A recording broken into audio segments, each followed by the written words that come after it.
첫 번째 순서는 강병근 서울특별시 총괄 건축가님의 발표인데요. 한강의 미래 가치라는 주제로 발표해 주시겠습니다. 큰 박수로 환영 부탁드리겠습니다.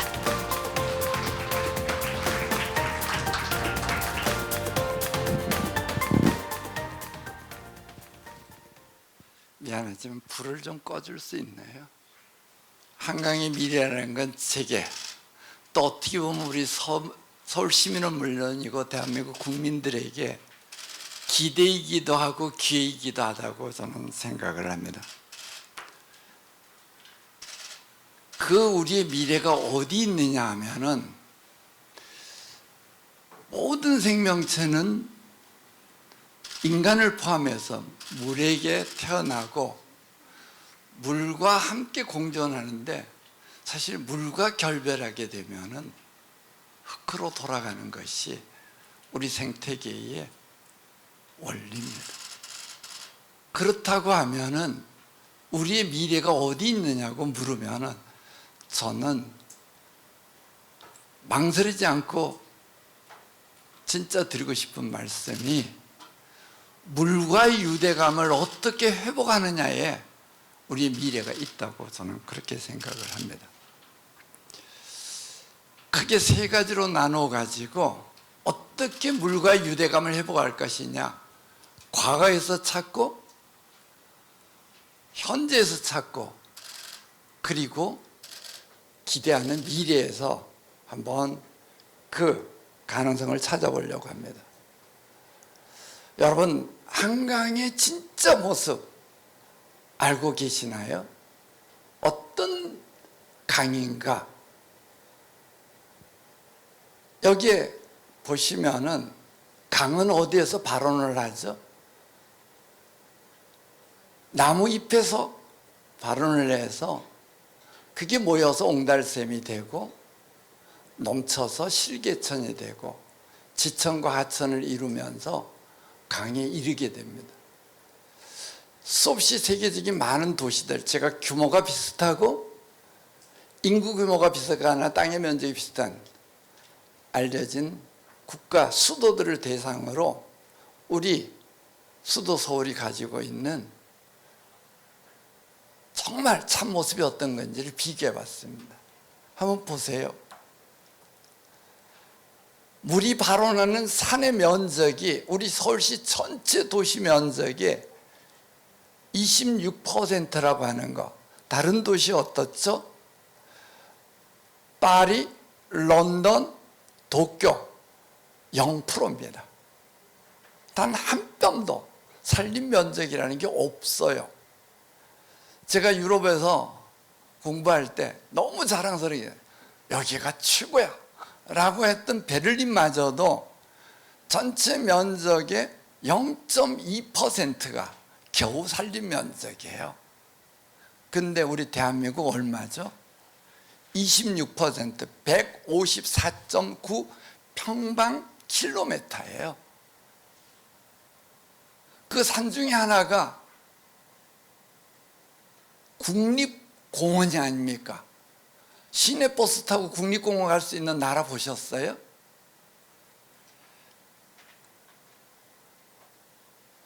강줄기를 한번 보세요. 강 면적만, 순수하게 물이 차지하고 있는 면적만 우리가 가지고 있는 면적이 전체 도시 면적 12%예요. 자세히 보시면은 파리 1.6%, 거의 다 1%에 시작해서 제일 많다고 하는 도쿄가 베를린이 5.9%입니다. 1, 2%, 9%를 넘지 않는데 우리가 12%, 72.4 평방킬로미터가 물길이라고 하는 거. 한강이 특별한 이유, 세계 어디와도 비교할 수 없는 이유.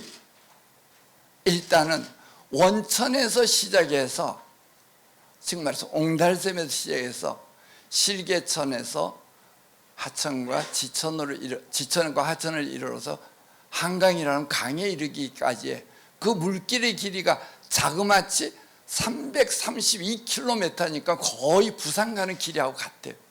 이런 도시 보셨어요? 이게 우리의 한강입니다. 다른 도시들은 거의 다 통과하는 강을 가지고 있어요. 근데 우리는 발원을 해서 거기에서 온갖 종류의 강을 다 가지고 있고, 그게 한강으로 모여서 바다로 흘러들어가는 이런 것이 한강의 참모습입니다. 이걸 제가 면적이 얼마나 되는지를 갖다가 좀 건축가다 보니까 환산해 봤어요. 소위 말해서 수변이라고 얘기할 수 있는 공간, 즉 걸어서 7, 8분에 강에 도달할 수 있는 보통 거리를 갖다가 강을 중심으로 한 500m를 잡는데요.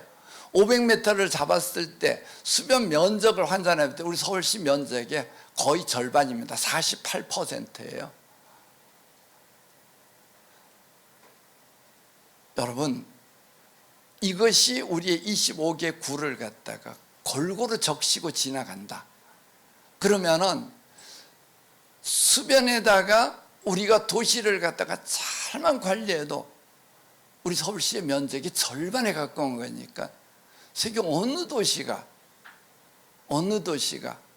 이 정도의 자원을 가지고 있는지 한번 우리 스스로에게 되물어 볼 필요가 있습니다.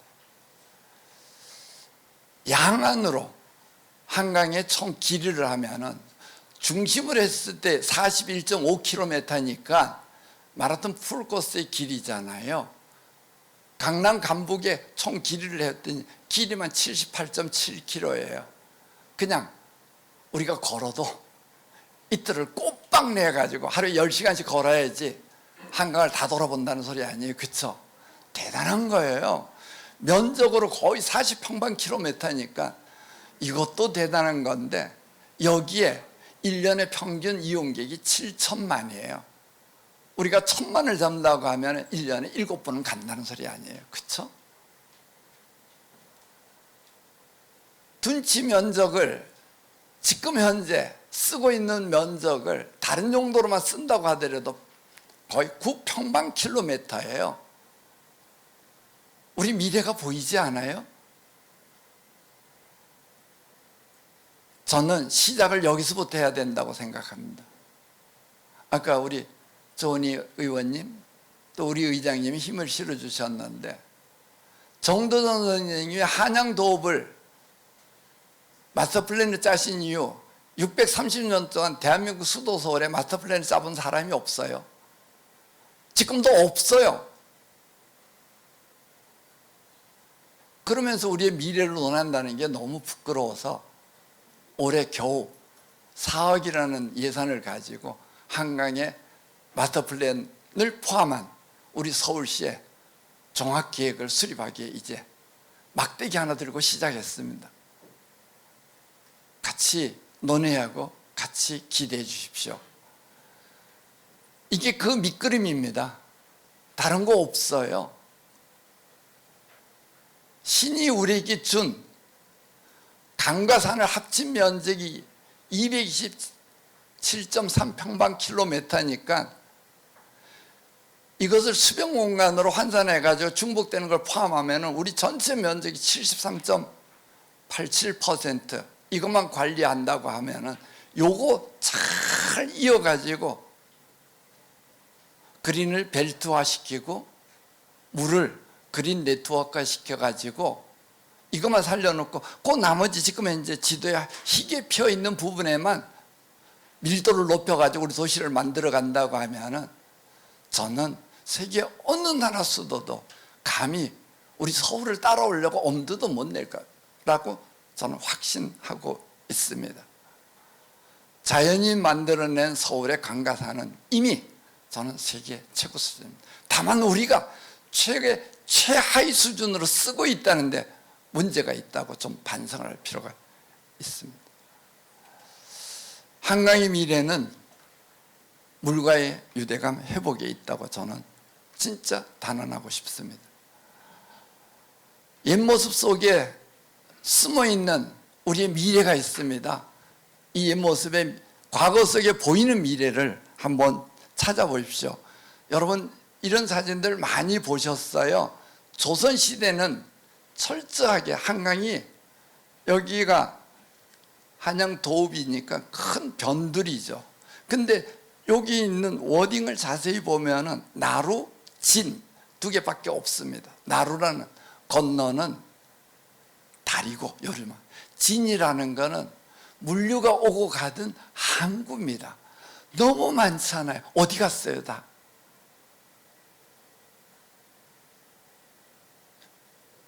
이 항구를 넘나들 수 있는 배가 왜 없죠? 거기서 우리 미래에 있다고 생각합니다. 일제강점기만 해도 어느 정도 살아 있었어요. 강이 있고 섬이 현저히 많았습니다. 여기 갈색으로 칠해진 것이 그 당시에 홍수가 나면은 범람했던 범람 지역이에요. 근데 유일하게 보세요. 정동영 선생님이 세우신 한양 도읍은 범람했어요. 세종대왕님이 다 만드신 거예요. 수표가 만들고 관문 만드셔가지고 어떻게 물하고 공존해야 되는지 방법을 이미 다 세워놓으셨기 때문에 일본이 얼마나 철저한 나라예요. 그렇죠? 여기서 저는 물과 공존하고 홍수와 공존하는 방법에 우리의 미래가 있다고 생각합니다. 경제개발기에도 아파트만 지은 것이 아니라 최소한 가서 얼음을 싣고 오고 최소한 가서 얼음치기를 하고 여름에 해수욕을 했습니다. 강릉 경포 해운대 모습이 아니거든요. 우리의 뚝섬이에요. 우리의 뚝섬입니다. 그리고 우리의 용산이에요. 왜 여름에 해운대로 피서를 가고 경포대로 가야 하죠?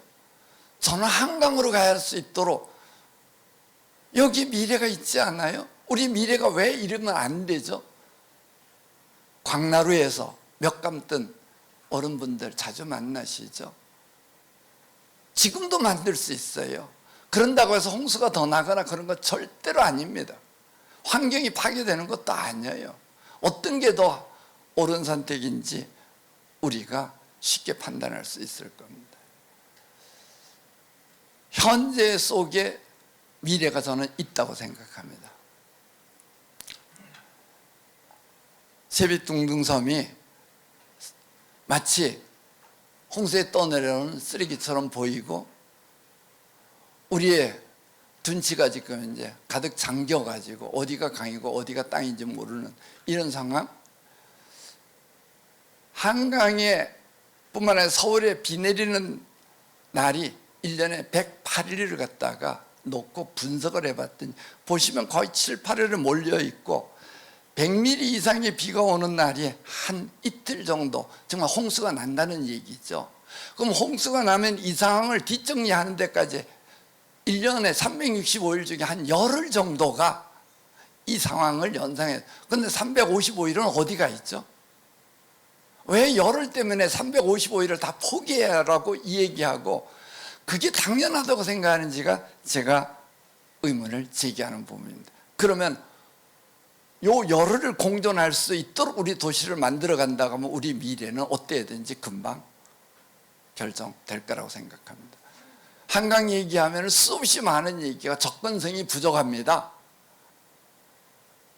그래서 접근성을 갖다가 저해하는 이런 거대한 도시 고속화 도로가 있으니까 안 됩니다. 우리 조은희 의원님 계실 때 우리 한강이 최초의 덮개공원 서초에다 만들어가지고 이제 국제공모 들어가고 조만간에 여러분이 그 위를 자유롭게 건너서 한강 갈 수 있도록 합니다. 저는 이게 핑계가 돼서도 안 되고 이게 배려가 돼가지고 절대 넘을 수 없는 휴전선이 돼도 안 된다 이렇게 생각을 합니다. 언제부터인가 강은 버리는 데예요. 그냥 도시의 변두리. 그러다 보니까 가운데 두기 싫은 건 다 끄집어내다 보니까 여기처럼 자원회수 시설부터 물재생센터까지 오만 거 다 가 있는데요. 강이 변두리가 아니라 중심이 되도록 하면은 미래가 있다. 이렇게 우리가 생각할 수 있지 않을까요? 또 많이 얘기한 게 한강변은 85%가 주거지예요. 아파트니까 15% 가지고 안 돼요. 그래서 우리 한강 르네상스 일을 할 때 공공세 회복을 위해 가지고 25%씩 기부 채널을 받도록 해가지고 공공용지를 갖자고 했는데, 여러분 걱정 안 하셔도 됩니다. 아까 얘기한 수변이라고 하는 공간에 국공유지를 다 빼봤더니 100만 평방킬로미터예요. 100만 평방킬로미터에다가 지금 현재 공공이 가지고 있는 국공유지만 활용한다고 해도 우리의 미래가 보이지 않나요? 100만 평방킬로미터 다 안 해도 돼요. 테임즈강 하면은 테이트 모던 좋아요. 런던 시청사, 빅벤, 그거 말고 더 떠오르는 건물이 있으세요? 런던 브릿지, 최근에 만든 밀레니엄 브릿지, 이 정도 말고 더 있어요? 몇 개만 있어도, 몇 개, 그 중에 단 한두 개만 있어도 세계인이 와보고 싶은 한두 개만 있어도 3천만 명 모으는 건 저는 가능하다고 생각합니다. 너무 복잡해요. 작년에 싹 정리를 했는데 어디까지 가나요? 몽땅 지고 있어요. 너무 죄송합니다. 너무 다양한 관리 규정들이 엉켜 있어가지고 엉킨 실타래예요. 다 지금 풀어헤쳐가지고 동아리 해가지고 지금 쌓아놓고 어떻게 풀 것인가 정리를 해봤습니다. 너무 많은 법들이 있는데 유일하게 되는 게 뭐예요? 하천법 33조에 보면 하천구역 내에 허가되고 설치할 수 있는 것은 반드시 이동식이어야 되고 부유식이어야 되고 고정식, 세 가지 방식 외에는 설치 불가. 그래서 일반 건축물의 설치가 안 됨. 여기에서 이제는 건설부에서 어디로 넘어갔어요? 우리 관리본부장 오셨는데 환경부로 넘어갔잖아요. 이제는 이수에서 환경으로 다시 넘어갔어요. 물론 이수도 해야 되고, 치수도 해야 되고, 환경도 해야 돼요. 아까 의장님 말씀인데 이수를 한다는 차원에서 보면은 그 가능성 어느 정도 있냐고요? 기껏 우리가 지금 이제 한 것은 땅 요 세 개예요. 여의도에 있는 무대 하나, 세빛 둥둥섬 하나, 저기 뚝섬에 있는 누에고치 하나. 요 세 개가 한강의 유일한 문화시설이에요. 어떻게 천만 오라고 그래요? 기껏 해가지고 거기에다가 기둥 하나 세워놓고, 아니에요. 거기에다가 목숨 걸 필요는 저는 없다고 봅니다. 정말 그거 하는 것은 어떻게 공론을 모아가지고 지금 현재 주어진 그 땅을 어떻게 쓸 것인지를 논의하면 된다고 생각합니다. 보세요. 실제 한 발짝이라도 더 물에 다가가기 위해서 안간힘을 쓴 듯이 보이잖아요. 제가 강을 없애자, 좁히자 하는 얘기, 끝까지 다가갈 수 있도록. 안 될 경우에는 아예 강을 도시 공간 속으로 끌고 들어와서라도 물과 유대감을 갖다 회복시켜주자. 돼요. 우리가 기껏 쓰는 것이 지금 현재 이겁니다. 뭐예요? 족구장, 농구장, 축구장, 그거하고 물하고 무슨 상관이 있어요? 다 거기서 수거하세요? 아니잖아요. 기껏 한다는 거, 여기서 지금 이제 우리가 이용할 수 있는 게 자전거예요. 자전거 꼭 강변에 가 타야 되는 건 더 좋죠, 물론. 그렇지만 광가의 유대감하고는 엄격하게 보면은 관계없는 것들이에요. 좀 더 유대감 깊은 것으로 바꾸자고 하는 것이 제 제안입니다. 어떻게 바꾸자고요? 미래의 그림을. 이거는 100년 서울, 아까 마스터 플랜 속에 담으려고 하는 내용입니다. 가장 핵심은 한강 중심으로 도시 공간 구조를 바꿔놓자는 거예요. 뒤집어 놓자. 기회로서의 한강의 미래를, 그래서 저는 첫 번째, 한강을 이제는 자원으로 생각하자. 그렇다고 하면 제일 먼저 제안하고 싶은 것이 물길을, 뱃길을 얘기하자. 우리도 한강에서 좀 물류가 오고 가기도 하고 한강에서 리버 크루저 정도는 만들 수 있어요. 굳이 뗏목 아니어도 몇백 미터 하고 왔다 갔다 할 수 있습니다. 준설 안 해도 돼요. 기술이 그 정도는 됩니다. 도강도 되지만은 강 상하루로 올라갔다 내려갔다 가능하거든요. 올 이유를 만들어 주자는 겁니다. 왜 이게 도나우강이나 라인강에서만 되고, 왜 이게 뉴욕이나 파리에서만 되고, 왜 이런 것이 북부에서만 되죠? 이보다 더 잘 만들 수 있어요. 제가 이 그림을 보여줬더니 우리 한강 다리가 낮아가지고 이거 안 되는데요. 관계없습니다. 이분들도요, 이거 리프트 업다운이 돼요. 강 낮을 때는 쪼르르 내려가서 잔망경선을 올려가지고 지나가요. 기술은 다 해결되는 거예요. 근데 우리는 안 된다는 선입견을 가지고 먼저 선을 그어버리니까 시도를 못하는 거예요. 두 번째는 한강을 에너지 자원으로 좀 써자는 겁니다. 한강이 에너지 생산 기지가 될 수 있어요. 여러분 여기 발전소를 찾아보세요. 보이세요? 독일의 란츠우시라고 하는 곳이에요. 이번에 저희 공무원분들하고 투어를 갔다 왔습니다. 이게 여러분 발전소라고 보여지세요? 팔당천호 소양강처럼 이렇게 낙차가 커야 발전소 되는 게 아니에요. 수평강에도 얼마든지 터빈 돌릴 수 있어요. 물레방아를 세워서만 돌리니까 눕혀놓고도 돌릴 수 있거든요. 돌아만 가면 되는 거예요. 이게 발전소. 여기서 한 300m 내려가면 더 큰 발전소 있어요. 잠실대교에서 우리 서울 경계까지 이런 발전소 10개는 만들 수 있습니다.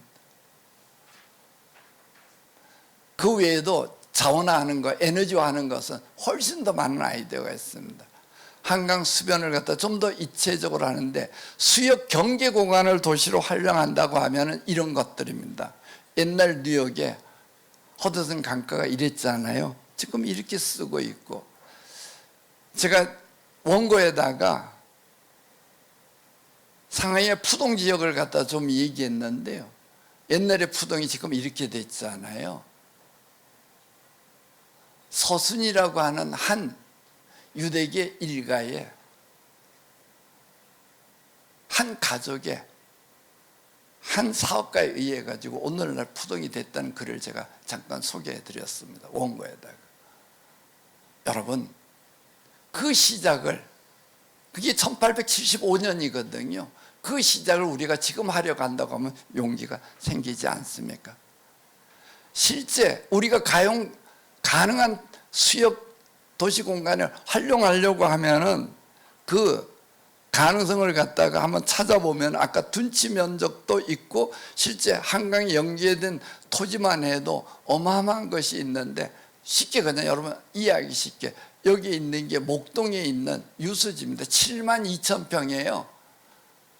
72,000평을 지금 기껏 뭘로 써요? 자동차 주차장으로 써요.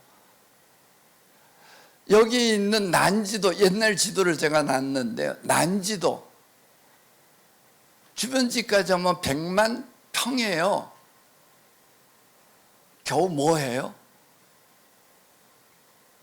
한번 곰곰이 생각해 보면은 너무나 많은 가능성을 우리가 너무나 쉽게 포기하는 것이 아닌가. 여기에서 가능성을 찾아보는데, 심지어 여기 로텔담인데요. 둔치를 갖다가 만약에 이런 식으로 수공간을 끌어들여 가지고 하우징부터 오피스까지 안 되는 게 없어요. 다 집어넣을 수 있습니다. 가능성은 한없이 있다, 많다고 보고, 저는 조금 도전적으로 제가 제안을 하는 것은 경계부가 아니라 아주 물속으로 들어가자는 겁니다. 실제 수역을 갖다가 가장 도시공간으로 잘 활용하고 있는 데가 빈입니다. 얼마 전 언론에 났었죠. 세계에서 가장 살기 좋은 도시, 연속 4년간 1위를 한 도시가 오스트리아 빈입니다. 그렇죠? 우리가 1등 할 수 있잖아요. 아까 자원의 근본을 보면 우리가 1등 해야 돼요. 근데 거기가 이렇게 원래 도나우강이 이렇게 휘어가지고 이렇게 나가는데 홍수가 범람하는데 너무 물이 완만하게 흐르다 보니까 그래가지고 뉴 도나우라는 걸 새로 이렇게 뚫었어요. 강을 직선화시킨 거죠. 하면서 가운데다가 옛날에 있던 땅을 남겨놓은 거예요. 요 섬의 길이가 이쪽 끝에서 이쪽 끝까지 얼마냐면 10km입니다. 그 10km에 제일 먼저 들어온 게 유엔의 유럽 사무국입니다. 여러분도 가보셨을 거예요. 거기가 지금 현재 어떻게 난리가 났느냐, 이렇게 지금 현재 난리가 났습니다. 유럽에서 가장 높은 스카이스크래퍼들이 내가 먼저 네가 먼저 하는 식으로 지금 올라오고 있습니다. 프랑크푸르트가 부러워할 거예요. 우리 한강이에요. 여기가 노들섬이고 여기가 선유도예요. 지금 조금 축소가 돼가지고 안 보이는데 거기까지 이으면 한 10km 정도 됩니다. 만약에 여기에서 이렇게 우리가 물속으로 들어가서 도시를 만드는 거 왜 안 되죠? 기술적으로 충분히 가능합니다. 이렇게 된다고 하면 얼마나 많은 가능성이 있겠는지 한번 상상해 보십시오. 빈의 모습인데요. 빈 하면은 제일 유명한 게 카페죠. 사람들이 복작복작해요. 근데 이 밑에 그림을 제가 일부러 안 보여드렸는데 한번 기회가 되면 빈의 다운타운에서 나가면 제일 멋진 카페, 여기 앉고 싶어 하는데 그 카페 아랫부분이에요. 참 보기도 그하죠. 근데 그 건너편에 빈 시민들이 나와서 여기에 폭락 빠질까 봐 해놓은 난간도 없잖아요. 그렇죠? 앉아 있잖아요. 어떻게 생각하세요? 이게 지금 현재 그 섬의 모습입니다. 그리고 고층 빌딩 아래는 옛날에 있던 아주 나지막한 건물들이 있고요. 빈 시민들이 주말에 나와서 이렇게 물가의 유대감을 과시하고 있었고요. 제가 제일 감동받은 거는 요 백조예요. 수변에서 점심을 먹는데 먹고 난 다음에 산책을 간다고 조금 나왔는데 바로 옆에 여기에 있는 백조가 지금 알을 품고 있어요. 생태계가 살아있다는 거죠. 그렇죠?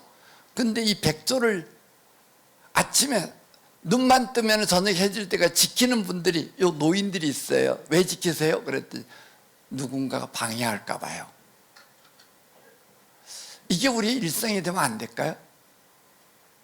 최소한 이렇게 하드스케이프로 되어 있는 호환을 갖다가 이렇게 소프트스케이프로만 바꿔도 저는 된다고 봅니다. 사실 제가 25분에 당겨달라고 했는데 5분 더 써야 될 것 같아서 죄송합니다. 우리 물가에 이런 어린아이가 나가서 서서 물가의 유대감을 한번 만끽할 수 있는 기회를 만들면 안 될까요? 홍수와 공존하는 일상을 소개해드리면, 파사오를 갔었는데요. 파사오는 홍수빈들 500년 주기를 해요. 그래서 제가 시장님한테 물었어요. 왜 500년이에요? 우리는 100년 가지고 하는데. 이게 파사오 시청입니다. 여기에 있는 이게 홍수가 났던 해에 홍수 수위를 갖다가 표시한 건데요. 요 맨 꼭대기 부분을 확대해 가지고 보면은 1501년 8월 15일 날 여기까지 올라왔었어요. 근데 얼마 전 2013년 6월 3일 날 여기까지 왔다는 얘기예요. 도시가 3분의 1이 잠겼어요. 도시 3분의 1이. 근데 어떻게 3분의 1이 잠겼는데, 제가 제일 첫 번째 몇 명 사망했어요? 몇 명 다쳤어요? 시장님이 껄껄 웃으면 단 한 명의 부상자도 없고 단 한 명의 사망자도 없습니다. 시장님, 저희인데 어떻게 그걸 할 거예요? 그래서 제게 그 당시 홍수 상황을 갖다 담은 비디오를 갖다 줬는데, 필요하면 제가 우리가 아시아 경제에 드리겠습니다. 한번 보세요. 홍수하고 공존하는 방법을 수백 년 동안 터득한 거예요. 딱 두 가지였습니다. 하나, 시민의식을 바꿔준 거예요. 물이 올 때는 어떻게 하세요? 어떻게 댕기면서 다 붙잡아 올려요. 그렇지 않아요? 근데 파사오라는 데는 인강이라고 오스트리아에서 오는 강하고 도나우강이라고 하는 독일에서 발원한 강하고 일츠라고 하는 체코에서 발원된 강이 세 개가 모이는 합수부예요. 자기가 통제 안 돼요. 어느 나라에서 어느 나라에 따라서 그냥 뒤집어 쓰는 데예요. 그런데도 단 한 명의 익사자가 발생 안 한다는 거 두 가지를 얘기해요. 첫째 하나, 물과 친하도록 해가지고 하되 홍수가 나는 지역 그 수위 아래는 비주거를 다 주거를 비주거로 바꿨다는 거예요. 평소에 못 써요. 레스토랑도 하고 카페도 하고 주차장도 하고 사무실도 하고 다 써요. 근데 거주 공간은 없어요. 시간을 두고 다 이전을 시킨 거죠. 우리도 해야 된다고 봐요. 그리고 또 하나가 도시 전체 수변에 연접해 있는 데는 레벨을 갖다 1m씩 아예 높여 잡고 집을 짓도록 이렇게 유도해가지고 하나도 없다는 거. 정말 지혜라. 제가 간날 하필이면 홍수가 났어요. 이게 그 모습이에요. 보시면은 벤치가 있잖아요. 이게 요렇게 산책가 지나다니는 길이에요. 겨우 한 것이 요거 하나, 막대기 하나 놓고 위에 자전거, 보행자, 홍수가 나면은 지나가면 안 됩니다 했는데 여기 벤치가 있잖아요. 그렇죠? 홍수가 났는데 바라보는 이런 노인이 있는 모습을 우리도 봤으면 좋겠어요. 자세히 보시면은 이게 파사오인데 홍수가 올라오는 수위가 있고 이렇게 수백 년을 같이 살았어요.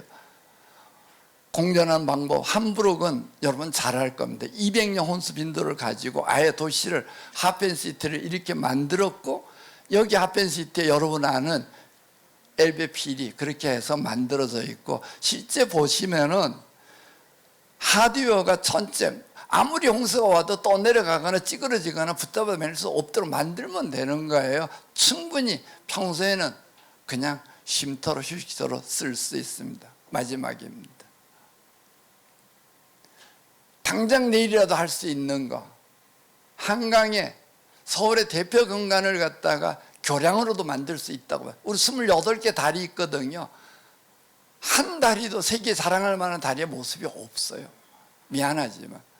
그러면은 그 하나만이라도 대표 이미지로 만든다고 하면은 좀 그게 서울의 상징이 되도록. 참 이게 뭔지 아시죠? 흔히 많이 보셨죠?